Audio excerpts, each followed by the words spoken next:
Well, if you can, Yeah, we're hanging out. We're all good. Life is good. No. right? Yes. The weather. So, right. Right. The weather first, right? The hurricane Helene coming right up in Florida, keeping it topical because, this is a podcast that'll come out like a week later. But, and by this time, and by this time, they might even get another hurricane. Who knows? But I know Florida got hit, and then Georgia got hit, and then it just like went up through Augusta and South Carolina and Tennessee. They just weren't ready for it. They got pummeled. And I've been in a righteous amount of delulu about the entire storm. I slept.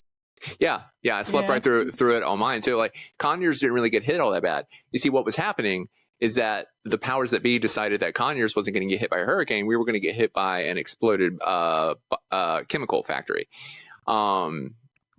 that caused me and roughly 10,000 people to get evacuated out of their homes. And we are currently waiting to see what the fallout is. They say it's chlorine. It may be chlorine and some kind of vaporized acid. We don't know. We're finding that out. Currently, I am not in front of my normal. Florida. Here in Florida, everybody was losing their mind. Oh my God, board the windows. Oh my God. Man. Well, I'm glad everybody weathered the weather. You guys don't have to worry about a chemical explosion, so I'm glad for that. Me too. And now we are here after much planning and discussing to talk about and to the priestess, Yannick. Hello. Yes, How are you? yes. It's your girl, Good Priestess. to see you, honey. Yes, I'm How you glad to doing, be on sweetheart? tonight. Glad to be on. Yeah, well, I'm glad to have you hear. here.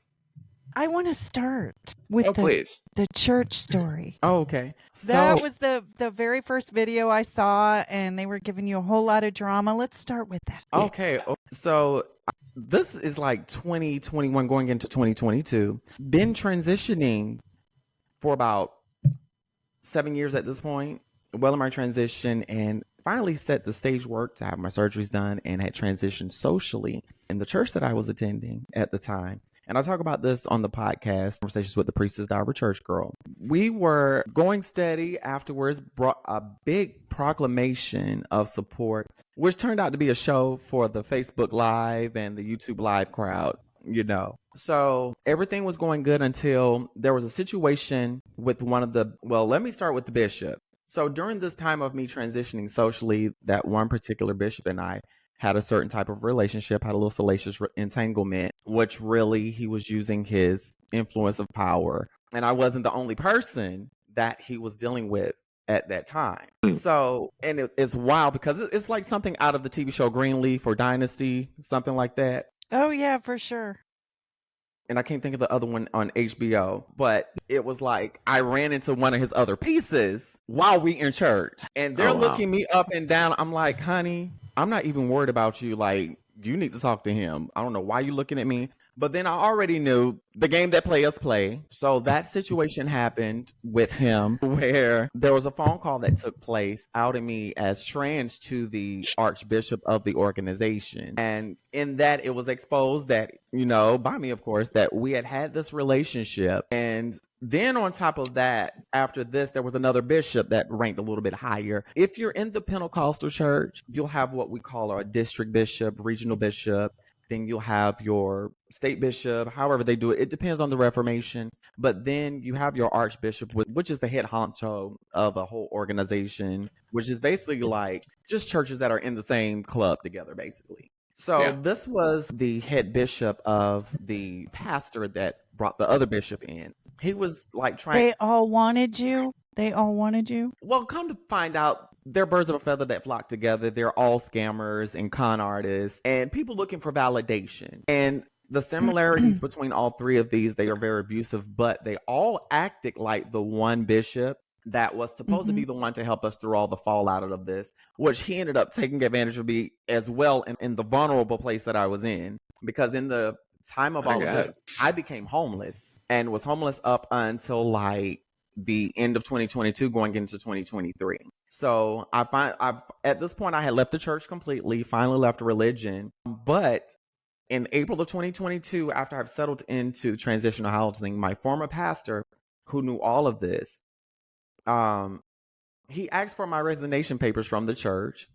However, prior to that, after everything was exposed, I really didn't get a chance to state my part in the whole thing. He did most of the speaking for me, but just allowed me to say the little important bits. And in hindsight, in his response, it was giving very much, instead of the pastor being upset because his members had been violated, he was more so upset that it was the sexual relationship that he couldn't have with those particular bishops. And so recently oh my I God, sent the him tangled. it's a tangled web. And these are the things that happen all the Yeah. time. You saw this in the Hillsong Church documentary as well. It's like with any cult Yeah. documentary. So I actually sent him a letter, long email, a couple of years later, explaining to him, you know, it's a lot that was unsaid, but I'm just letting you know. I'm telling my story. You were a horrible person. This is where you can find it, because I'm letting it be known how you treated me. Right. There you go. Right. It's Well, I'm always- Accountability. it's been a quite couple of instances in me telling my story. I've had some of his so-called friends messaging me on Facebook and stuff, asking me who my posts were about. You know how you make a very bland post about your experience, and I'm like, Sure. what I'm not going to do. Y'all are actually exposing your friend and you don't realize it. They're triangulating anybody who's actually like reading between the lines. They could easily probably find out who they're talking about. My God. Right. It's something that happens in the church world a lot. I've seen this in my time of pastoring, in my heyday, and I've seen this throughout church all my life. Like whenever a person leaves a church because of how they're being treated, it's going to be a smear campaign. It's going to be It's a lot childishness. it really is. But I'm telling my It's story so now. childish. Exactly. And like I was telling a friend of mine, I'm not telling the story to be vindictive. I'm sharing my story to help other people and know what to look out for whenever you're joining any type of group of people, any spiritual circle, or anything that's supposed to be of self-help, because people take advantage of people like that. And we see it every day with the ebook things that people do, with the money manifestation gurus, stuff like that. And it's knowing what's sincere and what's not. Can Priestess, I just want to share with you, my name is Edith Ive Rosenblatt. My father was into a Baptist cult. I grew up in a Baptist cult. We were groomed for men from the time we were very small. I was abused by the deacons there in the church, so I can relate. They constantly would mistreat me in school to screw with my brain, to make me doubt my reality so that they could continue abusing me. And this happened my entire life. And then I had to continue with my father, who constantly speaks of Jesus and Andrew Tate, and he won't let up on every time he would get on the phone with me and things. And then finally I went to take care of him. And that's when I let go. I'm like, I deserve better than this. Right. I deserve so much better than being in a shitty cabin in the middle of nowhere, Texas, taking care of my father who has stage 4 cancer because his thoughts are so vile and so very selfish. much so. Yeah. And that is a very traumatic experiencing that. And my heart goes out to you. You have my heart. And Thank you. what people don't understand, when you've experienced that type of abuse in a spiritual or religious setting in the church, that sours your view on the world, that sours your view on God, that sours your view on people. And we're seeing it more so come out now thanks to social media. It's unfortunate, but we're seeing more and more instances of people coming out now talking about their abuse from spiritual circles, from spiritual things, even some of the things we've seen on the apps, on the various social media apps, where it's like, that's a cult. You know, those people are being abused. Yeah. But well, there's this guy who will tell you, he'll look at your face and tell you how beautiful you are. He'll rate you from 1 to 10 on your beauty. And he doesn't think he's doing anything wrong. But that takes a trauma kid. You can't grow. How are you going to grow? Exactly. You're going to be constantly fixated on your looks for years. And then when you start aging, that's going to be even more trauma because you can't, you're like, wait a minute, I'm aging. Right. What do I do now? And it's the audacity of these people to go around and proclaim these grand things, these grand ideas, do all of these works. And everybody knows that they're trash. They still get lauded for it. And even when you bring up the horrible things, they're still celebrated. We're even seeing this with the music mogul. I dare not call his name, but it's like, are y'all really defending this type of behavior? Are y'all not thinking about those who have been victimized by this type of system? So after all that, where are you now? Like spiritual wise, like how do you see yourself in the spiritual world? In the spiritual world, and it's funny, I thought about this today. I am not so much religious. I am more so a spiritual person, just me, one with the universe, me with my ancestors, me with my spirit guide, or however, but it's not the whole Jesus, Jesus, Jesus rolling over in the dirt. I'm not doing all of that. I just keep it simple, read my little books, do my little thing. I guess I would call myself an eclectic person. I just started tarot a couple of years ago. You are living your best life. Oh, yeah, yes. I think I just recently saw tarot pop up on some of your social stuff where you're doing that. How's that doing, by the way? Are you feeling like you're gelling with that pretty well? It's going well. I actually took an extended break from doing tarot readings for others, just so I could get some things settled, because sometimes I went through a period where I was steady giving readings, and it just started to become draining when you're dealing with so many different people, so many questions and just requests. But I'm slowly getting back into it. I actually am planning on doing some things later on tonight concerning streaming and doing some readings, because I'm like, I have to make sure I'm not rusty at it. Well, I just want to say that I'm really surprised the boomerang of events that lands you and I together in front of a camera, because Edith didn't know this when she dropped into your live or the video that you saw. But I mean, me and you go way back. We're slinging chicken and Bojangles down in Roebuck, South Carolina. Right. I'll be honest with you. I've known you so much now as Yannick, or as she sees you, Priestess. I've seen you in this form longer than I knew you as, at that point, male present. Yeah. And so it's been that long. I barely remember that person at all, because I like almost immediately after I left, you were like, I'm going to become more about what I am, and I saw more of that on social media, and I was just kind of like a watcher, just watching you grow. I had no idea about the homelessness in between. You were wearing that surprisingly well. I don't think anybody from the outside, unless they knew what was going on. I only kept it to my close circle, and certain relatives, because at that point it was a lot of family members I was no contact with anyway, just to various circumstances. But as I've grown since then, and I've just seen how time has flown, seeing you on the podcast and seeing you on social media, you as well, Edith. Yeah. It's like, oh wow, and just meeting Edith, I was like, I'm ready for fun. Yeah.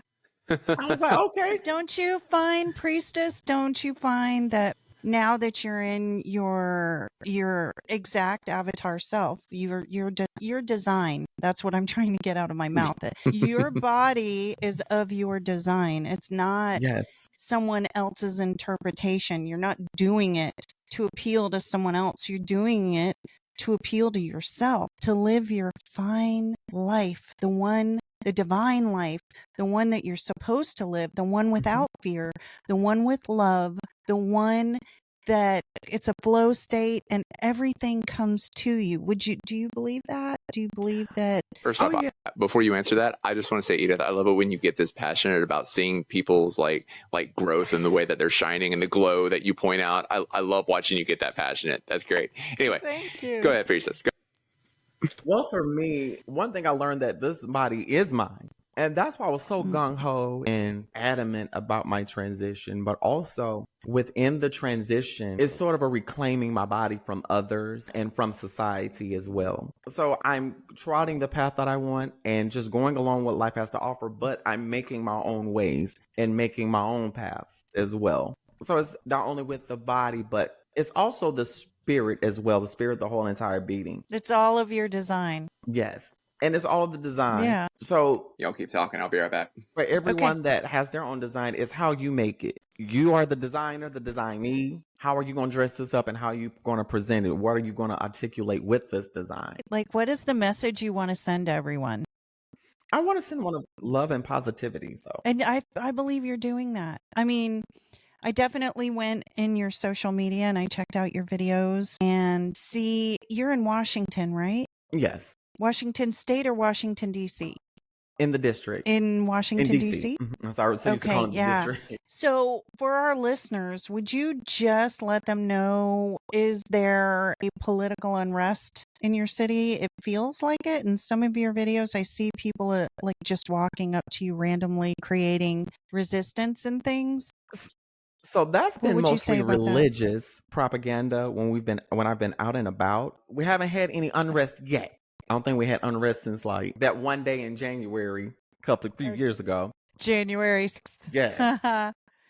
Yeah, that was some But unrest. most of the times I'm getting hassled by religious folk and by creepy men, creepy cis men at that. It's interesting, but I'm noticing that a lot of the religious propaganda is tied politically. So it's more so of political harassment in a sense. I know it's one video where a young lady decided she wanted to pastor my partner and I. This was on Juneteenth, matter of fact, extended Juneteenth. And she was like, Jesus loves you. I'm like, girl, I am partaking of my cannabis right now, girl. I know Jesus loves me. Can you leave me alone? You know, I was I know you enjoying try it. to, you want to, it's meant in this positive way, but then there's this experience that you've had that goes along with it. So it's like, okay, it's really hard for me to vibe with Jesus right now. Okay, I guess honey. it's like, You know, I was since already I'm talking. having to smoke cannabis to bring Right. myself down from all the garbage that And it's religion is like, like. but she, we sent her on her way, and then she kept being persistent. And I'm like, look, I'm thinking to myself, I'm a former church girl. So I can either go real old school Pentecostal, girl, if you don't get out my face because you ain't got no Holy Ghost on you, God ain't telling you to come up in my face. You need to go pray and fast some more. And then Praying fast. the more secular side of me was like, am I gonna have to get out this car and defend myself? Because I'm like, girl, if you don't back up, it's gonna be hands, because at this time you're threatening my space. But I'm like, also, I thought about it, I am a woman of color. And police are police. So, you know what, ma'am? We're just going to keep moving and go the other way. Ma'am, if you happen to get hit by the vehicle that's moving, you just happen to get hit, and we just going to keep moving, because you wouldn't move. But thankfully, she moved out of the way. But I'm like, I'm looking at the men that were with her, like, y'all ain't going to come get your wife. Y'all ain't going to come get your wife. Like, come get your wife. What do you think it is? What's the attraction? I mean, is it guilt? Is it, what is it? A lot of the times they know that people are obviously queer, especially during the summer season. But when they see people who they automatically can figure out, or what we call clockers, that's an automatic thing for us. It happens on social media. I've been doing videos, and here comes a scripture. I'm like, why are y'all throwing scripture? And I am talking about dating and relationships. Like, what is the tithe and offering script? What does a grief scripture has to do with me talking about dating and relationships? Like, the scripture is not even relevant. So I'm like, that's the gaslight. That's the gaslighting, man. It's like, but they present. I won't even. Go ahead. Hon. I'm just saying that scripture for me, I was forced to memorize the entire New Testament. Oh God. Forced. I had to sit in a corner and study the Bible and memorize the entire New Testament. Now people are like, well, let's hear some Bible verses. I said, well, I'm not going to regurgitate that. I don't want anything to do with it. Someone forced me, someone stuck me in a cubicle with a book and said, memorize this, and gave me a list of every week, over 100 Bible verses to memorize. I actually had a pastor that tried that with us at one church, and it felt horribly because no one did it. Yeah. Well, there's no passion. It doesn't hit anywhere in the heart. It doesn't ring true with you. You might as well sit times tables in front of somebody. It feels like it's going to be the same kind of, it's going to fill the same part of the brain. And then later it's going to be so dry, it's not going to mean anything to you. If I had grown up more around my grandparents, I probably would have been more in the church, because he was a fire and brimstone Baptist preacher. That he kind of calmed down in his beliefs when it came to what happens in the afterlife after his wife passed. And so it was interesting to watch him change and become more accepting about family and less about, hey, we're all going to hell if we don't do this particular type of thing. But I grew up in mostly a non-religious church, non-religious house, except for a few bits and pieces. But that meant that most of my things as I was growing up centered around counterculture, weed, hippie stuff, peer pressure from the parents, which is always weird. But still, like, growing up with those kinds of things in an extreme environment always kind of changes more than what they think you're actually going to turn out to be. Just because you're being boiled in this thing where it's like extreme religion or counter culture or anything like that, I think we wind up coming out the other side something completely different, a different shape than what they thought was going to happen by trying to put you in there. And I believe that. I believe that, I mean, I was forced. I didn't have a childhood. I've got so many stuffed animals. I want you to know. I went and I bought a Care Bear today. That's a Care Bear. That's awesome. Yeah. Honey, I love you. Look, I am so determined to be in a place of love. I am so Care Bear shit. I mean, I am so goddess. When I touched base with you, it was from a place of love. And I think you felt that. It couldn't be more genuine, you know? And I practiced that because being in the church, I didn't feel like myself. I didn't get to study science. I didn't get to study NASA. I didn't get to study any of the things that just give me a charge, make my nipples hard, and make me freaking crazy. I mean, there's a guy in Iceland. Like that, huh? Yes, it does really amazing things. I get a charge. So, I mean, there's a guy in the North Pole right now, and he does TikToks. And when I say it's not that I'm in love with him, I'm in love with the fact that he gets to be at the North Pole. He gets to do a job where he's regulating the station there. He does photography. He takes pictures. He maps the stars. They monitor activity in Russia. Oh my God, right? Like, they have activities where their shifts can be 12 hours, right? 12 hours. They're on 12 hours and then they're off 12 hours. So after their shift, they'll go and they have a community room and they play foosball and pool and there's beer there and everything to keep their spirits high because you can lose yourself in a place like that. Yes, you can. They're allowed to do their TikToks. They're allowed to call their family whenever they feel like it. You know what I mean? Yes. And that's one thing I hated about being in the church world and being a social media personality. Everything I said and did was under so much scrutiny. And, you know, we also have church snitches. And snitches still get stitches. So, you know, you have some, I don't know what it is with people that want to just kiss up to the pastor and, you know, brown nose it. But I actually made a comment during the height of the pandemic. I said, I might just well start an OnlyFans, y'all. I need a stripper name. And this one particular elder in the church went running to the pastor. I'm getting phone calls. I said, honey, that was a joke. I said, and if church folks that up in arms about a joke, they need to look at themselves. Y'all doing too much. And I went off and cussed everybody out on the call. And I'm like, don't do that. Don't do that. Like, don't do that to me. Don't do no snitch stuff. And I'm grown because I'm gonna hurt your feelings. But then also, I actually had a web series called Bath Time Confessions where all you saw was the neck up of me during bath time. And I had family members and church people calling my uncle this is like in the early 2000s, doing printouts of what I'm like, my goodness. Y'all have anything else to do? You know what it is, priestess, goddess, divine human. Jealousy, underhanded. And people don't see that they're being seen. You're showing your ass. I see you for who you are. Keep doing what you're doing. Honey, I love you. Do what you do. Spill the tea. Do your confessions. People that really love you want you to succeed, want you to go to the next level. We love you here at Bisexual Coffee. Want you to come here.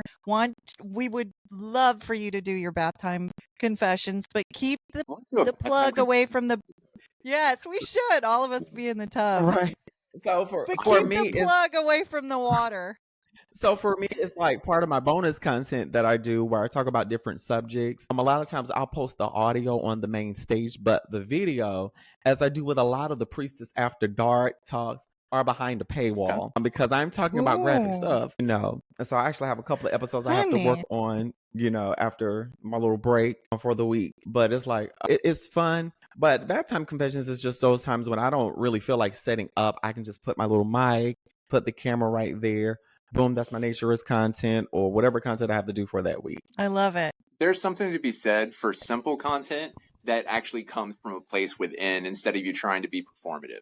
I love moments like that. Right now, I'm kind of living like that because like everything that's happening around me is like just making things bubble out of me. So all of these things like me running from the chemical cloud or hanging out with friends or just the things that are happening in my life. I'm not trying to be performative, going out there as the sitting with you persona, which there's not a really serious like level for that. It's just me being me, and I love that. I love that kind of Oh, content. yes. And it's nothing like organic content. And I think that's what's getting more There you popular go. other That's a than good way of this putting it. performative content, this, oh my gosh, all of this reality TV content and everyone wants to be the next it stars. Like, Yeah. There's a level. We're at a whole different level here at Bisexual Coffee. It's authenticity, Yes. 150,000%. I mean, we don't say anything unless we genuinely mean it, and there's no hate, and you can feel that. And right now, I have such a specific definition for who I am, and it keeps me safe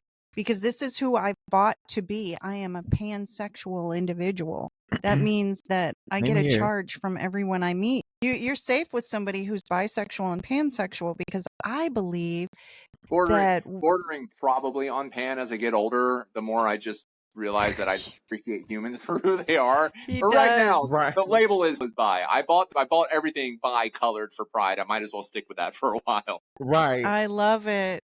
I just love tell it. people I I'm an love equal how he opportunity sees lover. himself. So, Yeah. Right? Yeah, me too. Look, there is Yep. no, and that, I think that's the biggest problem that I have in relationships is it's hard to believe for that someone like me could love them. I don't know why, but I mean, those are demons that those individuals have to work with in and of themselves. I can't do the work for yes. them.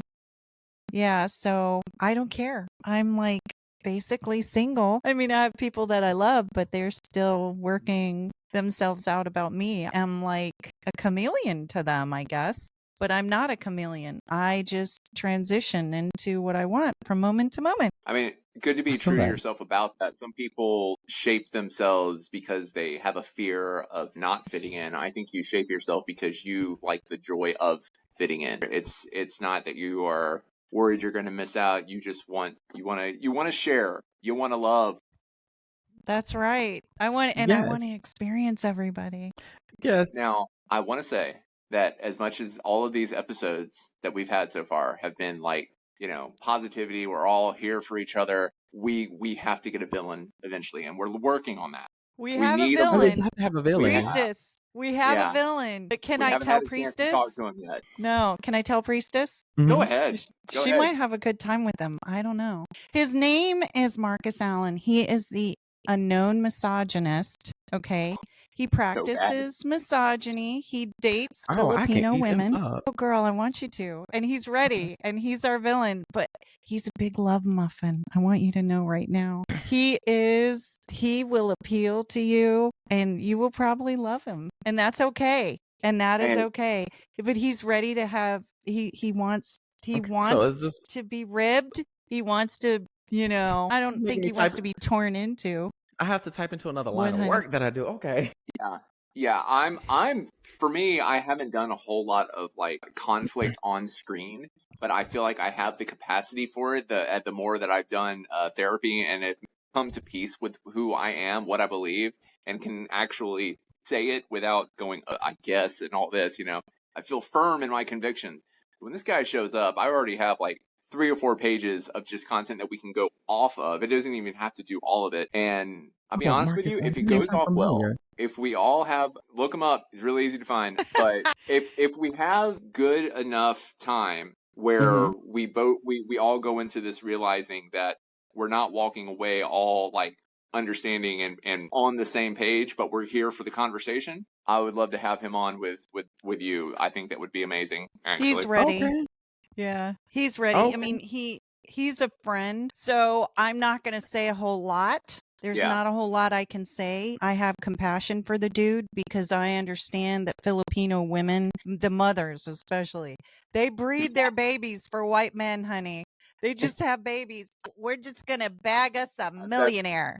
That is a part of it. There's also a part of it that's pretty interesting. There might be some Grand Theft Auto involved. I'm not going to go too much Yeah. Exactly. Like, There- I'm looking it's gotta forward be to it because I go back to back with people like that every day. You know, it's a field day. And shit. It's funny. It is funny. His main energy comes from money. So right, Okay. definitely right-wing politics too. So that's going to be a different flavor for the show. It's I'm like I actually said, about to check him out now so I can see what every I'm up show's got to have against. an antagonist.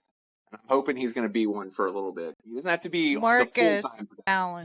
Yeah. No, he's definitely, look, we don't see eye to eye. I just sit there and I listen. I listen to him because I want him to listen to me. And one of the episodes, Michael was talking about his bisexuality and opening up to his wife and how it didn't go over well. And Marcus and I were talking on the phone. He's like, so it didn't work out with that wife? And I said, no, it didn't work out. And he said, well, he got married again? And I said, Yep, he got married again. And he said, this wife stayed? And I said, yeah, this wife stayed. And he said, well, was he honest with her? And I said, yes, he was honest with her. And he was like, wow. Yeah. So I honestly think that it's just not something that he is comfortable doing. And it's easier than be honest. It's just easier to get a wife who knows her place. And then you don't have to deal with any of that shit. Yeah.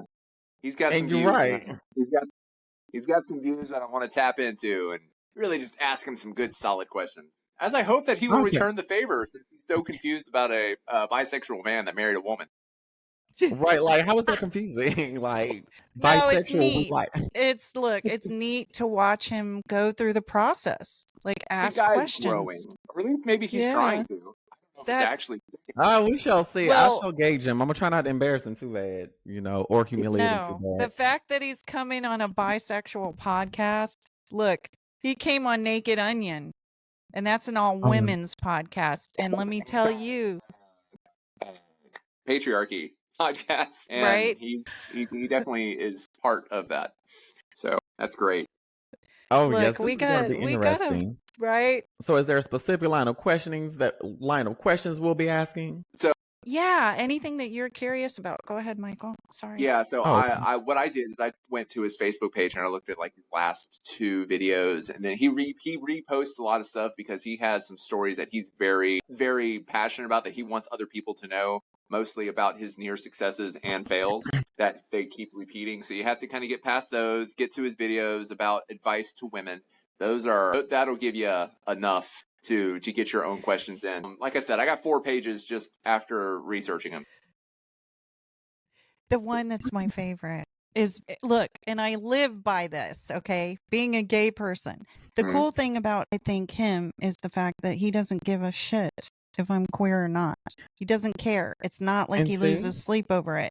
You know what I'm saying? He'll talk to a Mhm. trans woman. He'll, he's not gonna, I don't think he's gonna be salacious. He's gonna ask you questions, real questions that really affect him, and that he's really been asking himself. But the misogynist is very, very sexy. Okay, all right. They're I conniving. don't want to get us banned from anywhere. I'm also a professional dom. I'm also a dom outside of what I do. So There see, you I'm go. gonna forget that we're on a podcast. He might call you up. I don't know. Marcus Oh, might and say, he's gonna have "Fly to to pay the LA, hefty fee honey." for that. He's gonna have to pay my fee for Oh. that. I'm sorry. I have a hefty fee for that per hour. Yeah, me too. Yeah, especially going all the way across the country. Dom work ain't cheap. It's Oh, it not. ain't. It's fun. I It's bet there's fun, a though. part of him that already knows that though. Like I feel like I he feel like- knows. I feel like a lot of those guys, a lot of red pillars, they actually have a humiliation kink, but they're too scared to show that submissive side of them. That's why I'm never start to do this. Sorry, don't take all of that. You're being annoying. Todrick, here's a milk bottle. Go sit down. Does baby down. need a Oh my binky? god, that was good. That was so good. Oh, that was so good. No, it's like this. There are no secrets on this podcast. There is not a one. We have young people. We have older individuals listening in. Everybody's learning. It's super fun. We have another podcast mate. Name is Sydney. Non-binary. Not they them. Are non-binary. That'll get you. Right? That'll get me. We talked about all that stuff here. We talked about sexuality, relationships, addiction. the last guy we talked about, we just talked about like his upbringing, why he considers himself a comedian, why he's chosen the impressions that he has, what just kind of got into his mindset and whatnot. It's really a very like human podcast, one that doesn't really have much of a script every time. The one thing that we have tried to do every time, and that I don't know if you guys are realizing what I'm doing, I'm trying to segue as best I can, is do a Reddit story at the end of every podcast. Love Reddit. That will work. I love Reddit.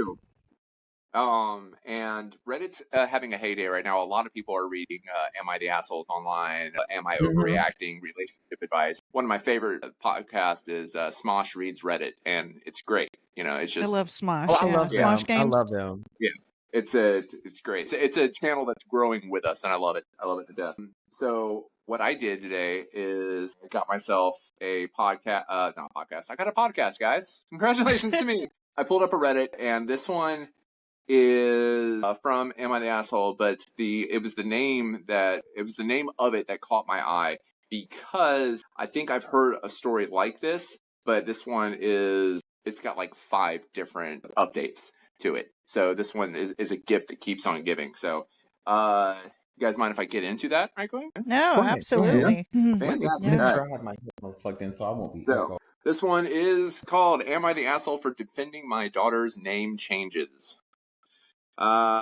Throwaway account for the sake of privacy. I'm also on mobile, so beg pardon. So who knows how many typos are going to be in this thing, but we're about to find out. My wife, who's 42, and I, 46 male, have a beautiful daughter, 15, whom we love to death.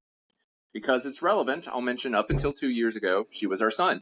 We had a lot of, I'll be charitable and say, unlearning to do when all this happened, and it wasn't the smoothest ride for our daughter, I'm ashamed to say, but we're in a better place now, and we're trying. Her therapist told us earlier that our daughter might want to try on a few names before she found one that fit, and our daughter proved that wrong, we thought, by jumping on one, let's say it's Bethany, and sticking to it. After 6 months of going by Bethany, it looked like it was a done deal. I want to say here that neither of us handled things perfectly at the start. My wife took longer to come around than I did. Bethany's birth name in particular had a personal significance to my wife, so the whole name thing had been difficult, period. August of 2019, Bethany is about to start high school, and she decides she wants a completely fresh start, name included. She told us she wants to try Ellie. A few months later, Liz. Credit where credit's due, she was very patient when her mom and I said that it was hard. We slipped up a lot, and she would just gently remind us, but my wife didn't handle it well. She got defensive, sarcastic, roll her eyes, that sort of thing. It led to a couple of arguments before her and I... Okay, that sentence just ends. Before her and I went with it. Liz stuck, but then a couple of weeks ago, my wife overheard a friend of our daughter online calling her another name, let's say Maggie. She confronted her about it. Turns on she's been trying on Maggie for a while, just with friends, and she had been reluctant to tell us. I wasn't there, but my wife just kind of walked away with a fine whatever type of thing. The last weeks, we've been making a new name a habit, but my wife's been stewing. We're all on a Zoom call with my sister. He might have been sister-in-law, somebody edited, and her boys. I told them about the change. My younger nephew called my daughter Liz. My sister corrected. My wife jokingly said, "Oh, let her call her whatever she wants. She'll have a new one next season anyway." Long story short, Zoom call awkwardly ended early. Daughter went straight to the room. Had it out with my wife. Daughter can't keep... Her side is that her daughter can't keep changing names like this. It's hard enough for the mom without all the extra changes, and the daughter's just trying to get attention. My side, we were warned years ago this might happen. It's our daughter's decision to make, and being sarcastic and making fun of her is just going to make things worse for Maggie. So now I'm lying awake wondering if I'm an asshole. I think I'm right, but my wife has really been trying, this one event aside, and we both had shitty moments on this. Sorry for the long read, but am I the asshole? Before I get into the edits, both of you go by names that you did not start on this earth with. Correct. How many iterations, if you guys want to talk about that? Were there any ones that you were reluctant to let go of? Like, what was your name journey? Priestess, you go first, goddess. Okay, so at first, I've been an entertainer in clubs since 2010. So I was going to go with my first entertainer name, Denise Paris. Then some things happened with that troupe I was with, and I became Brigitte Michelle Denise. And I had a couple of other stage names. You know how in the drag community, when you change drag families, your drag name changes. But I got to a point to where, although I was with certain families, I'm not changing my name anymore. Then I was Lyric Infinity. Oh my gosh, what was the other one? Yeah, it was just Lyric. And then I finally settled on Yannick. Yeah. And it just came together from Thank you. there. I haven't heard that actually pronounced out loud yet, so appreciate that. Yes. Thank you. Yes. Okay, well, How about you, so Edith? for me, thank you, Goddess. I appreciate you. I was going through, so I have autism, I have ADHD, I am bipolar, I have a brain injury from all the verbal abuse of being stuck in a room and screamed at. So my brain split. And I'm lucky I don't have any psychiatric disorders. I meditate every single day, 2-3 hours a day. I work out. I only work 4 days a week. I live with a dear friend who has allowed me to heal. When I first came onto my name Edith, I know about reincarnation. I know that I am more divine than my parents wanted me to believe. I know that I have more purpose. I've always known this since I was very small. I know that Edith Ive Rosenblatt is an artist in New York City. She's probably 95 years old. Well, I am taking that name and reincarnating that goddess. I'm taking that energy and I am redefining myself. And Edith is a name that has been hated because it's not a pretty girl's name, or it's a Jewish girl's name, or, what value does a woman have if her name is Edith? Well, I've met a lot of Ediths in Texas, actually all over the country. And they seem to be just the most delightful, rich embodiment of women that I could possibly find in my life. So I have changed the definition of Edith, and I embody the spirit of Edith. And that's how I want to live my life, showing young people you don't have to live in sewage for your brain. You know what I'm saying? Just because you went and you lived a life that wasn't really your own doesn't mean that you can't define yourself now. Okay.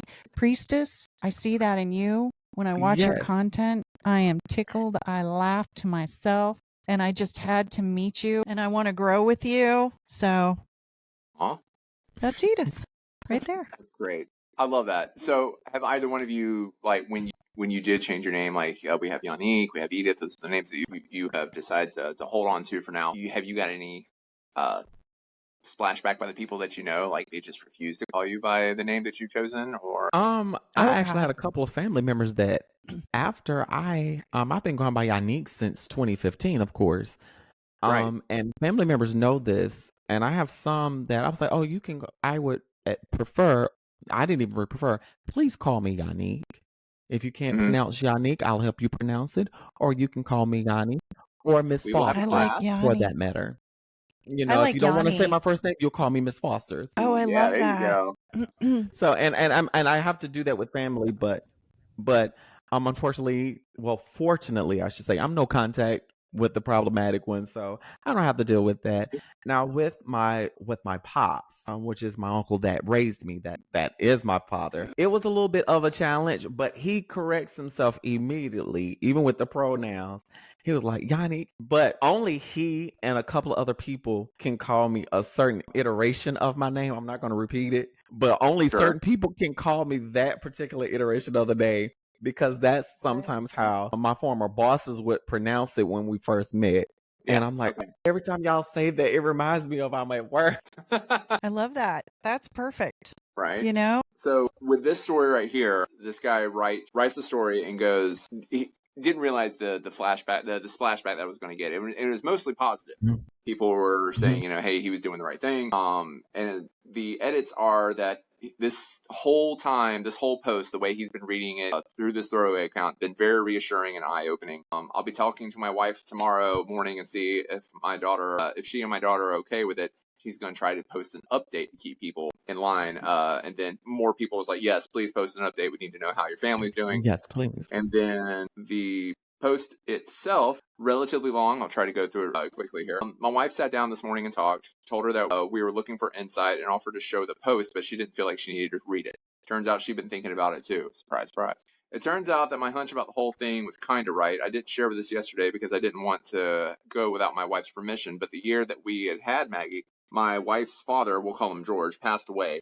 He had been sick for some time, and we were praying he'd live to meet his grandchild, but that didn't happen. When Maggie was born, we decided to name her George, obviously not her real birth name, after him. The most important thing to understand here is the context, is my daughter looked so much like her grandfather. The way that my wife tells it, it's like having him back in her life again, and she took a lot of comfort with that, and then felt like it was being ripped from her.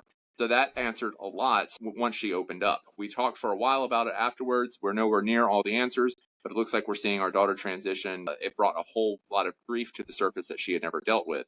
Now we're talking therapy. She's reluctant, but coming around, and that's a start. Anyway, that's where they are now. People were worried that the wife burned the bridge with Maggie, and right now the mother is getting her butt kicked by Maggie at Mario Kart as they speak.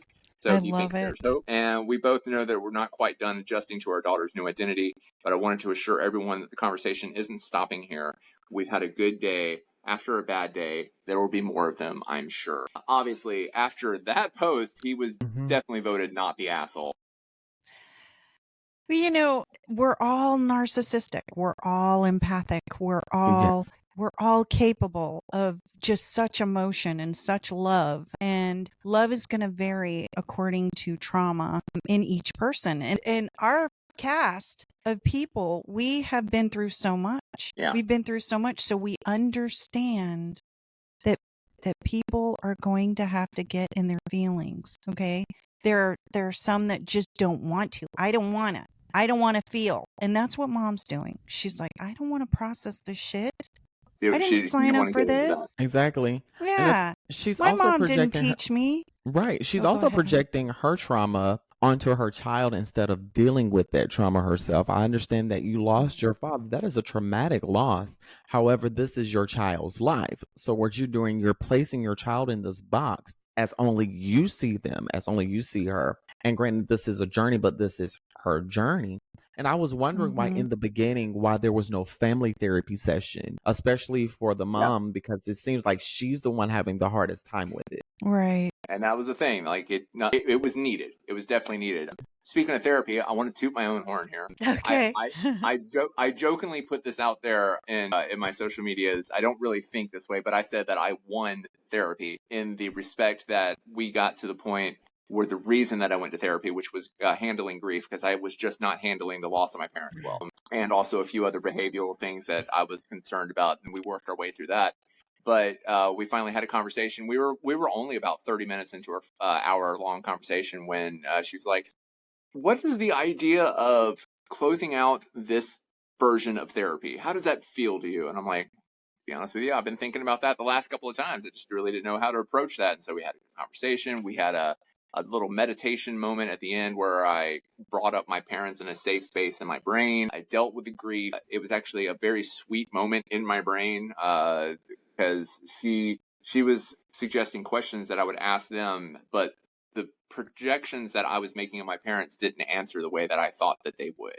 I thought it would be all saccharine sweet. It would come from me. It was actually very much of their own impressions on me. In fact, in that space, I called my dad an asshole, and he laughed, and mom agreed. And it wasn't until like a few moments later that I realized like that was like I pulled that from my past, and I didn't even realize it. So I came out of it. I had some tears in my eyes. I'm like, oh, that was really sweet. So I definitely agree that therapy, especially grief therapy, would be huge in this. Awesome. And that would pave the way for so many other more smooth conversations that they could have in the future. Well, and that's kind of what we're all dealing with, right? It's like, so when we transition in the beginning, for me transitioning into who I am now, there was a lot of grief. I was very sad because there were so many dysfunctional things that brought me comfort. And now I have turned it around where I don't want to hear anybody arguing. Politics isn't a thing for me, so don't argue with me about that. Don't come and tell me all your problems. I don't want to know. I'm not addicted to suffering. Sorry, go find someone else. If you want to live in that brainwave state, not me.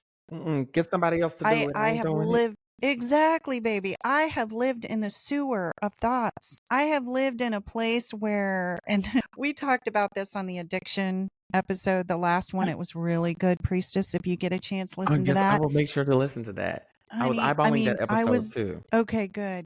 Yeah, and we'll have to do one too, sweetie. Yes. So, but I'm not addicted to shit anymore. I don't need anymore. I don't I believe in manifesting all the good things, and I will be taken care of. And if I don't stay here, I'll stay somewhere. I don't care. Go with the flow type person, and I envy you with that. I'm a bad Buddhist in the way that I kind of like things a certain way, not so much the objects in my life, but the way that things are happening, like relationship, where I'm living, and everything like that. The big parts on the bottom of the survival period, I really like those being kind of the same thing. And when those get shook up, I get more anxious than some, but it's something that I'm working with in my life. I don't think there's such thing as a bad Buddhist. I just think it's like a lower level Buddhist. Yeah, there you go. A bargain bin Buddhist, if you will. A bargain bin, yeah. I can't. Goddess, I appreciate you and your divinity, sweetheart, and allowing us this special time together so we could spend it and laugh. Absolutely. Yeah. I enjoyed it myself. Yes. I look forward to future episodes. Just contact me. Excellent. All right, baby. I love you. Love you too. It's good being with you all. Peace out. All right, Word peace. to Y'all your have a great mom. night. All right. See y'all later.